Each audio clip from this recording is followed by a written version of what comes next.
Have a good day everyone. May nakita lang ako ng video, isa sa mga kapwa natin content creator. Sad to say lang kasi yung napanood ko is about promotion. Nagbigay lang siya ng pera ng 15,000 doon sa sikat natin na kapwa content creator. Alam na naman natin kung sino yun.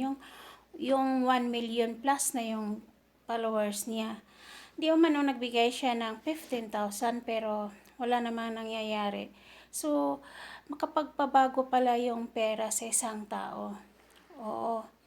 Kasi nga, napanood ko naman ang video yung isang sikat na content creator na gusto niyong ma-promote, magbayad kayo. Oo, hindi naman ako maniwala doon sa mga sinasabi niya kasi kala ko lang biro-biro lang. Pero yun nga, napanood ko yung isang babae na kapwa natin content creator na nagbabayad siya ng 15,000 pero walang nangyayari.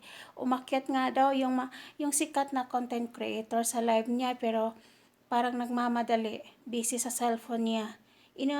Hindi siya ini-introduce.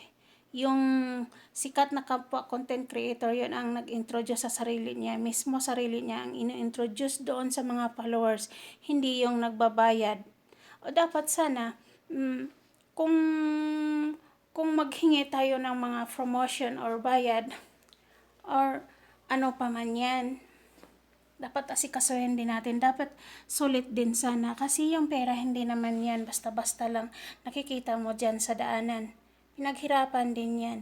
Pero sa tingin ko din hindi naman din siguro kasalanan ng isang malaking content creator na ganon. Kasi nga yung tayo mga nag-uumpisa is humahangad ng kumikita agad, magkaroon agad ng mga followers na marami. Pero hindi natin alam na kailangan pala paghirapan natin. Pero alam natin yan sa sarili na talagang walang madaling trabaho. Kailangan paghirapan bago natin makamit yung gusto natin. Yun nga, sa pagmamadali natin, nagbabayad tayo.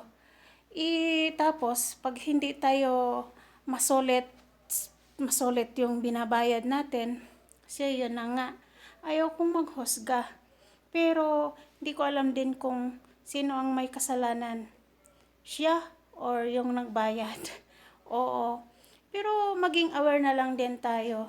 Tandaan natin na hindi nakasalalay sa followers yung pagiging monetize natin. Hindi nakasalalay sa followers. At hindi rin nakasalalay sa followers yung gusto nating makuha. Tandaan natin na views ang basihan dito. Kaya the more you upload videos and reels, the more you views. Kaya sana, wag tayong magmamadali. Wag natin magmadaliin yung mga gusto natin. Kasi kung talaga para sa atin yan, ibibigay niyan ni bro.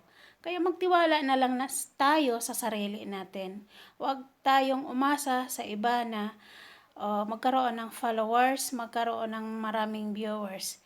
Kasi yung tao, kusayang pumunta sa'yo, kusayang manood ng video mo, at kusayang magpapalo sa'yo kapag nagustuhan nila. Pero sa ngayon, ang alam ko, hindi na nagbabase dito yung mga kapwa natin content creator. Hindi na nagbabase na gusto nila yung mga videos natin. Nagbabase na sila sa, nagbabase na sila sa followers. Oo, nagbabase na sila doon sa followers. Basta na lang sila nag-click, nag-thumb up, nag-heart, hindi na pinapanood yung mga videos natin. Real talk lang naman to. Alam ko naman na hindi yan maiwasan. Kaya sana gawin natin ng tama kung ano ang nararapat dyan sa video. At huwag natin kalimutan na laging mag-iwan ng bakas para madali tayong mabalikan sa mga kapwa natin content creator, sa mga pinapanood nating video. At gawin natin tama para sila din, babalik din yan sa atin. Sabi nga, kung ano yung itinatanim mo, yun din ang aanihin mo. So, God bless po everyone. Thank you and follow for more for the next video.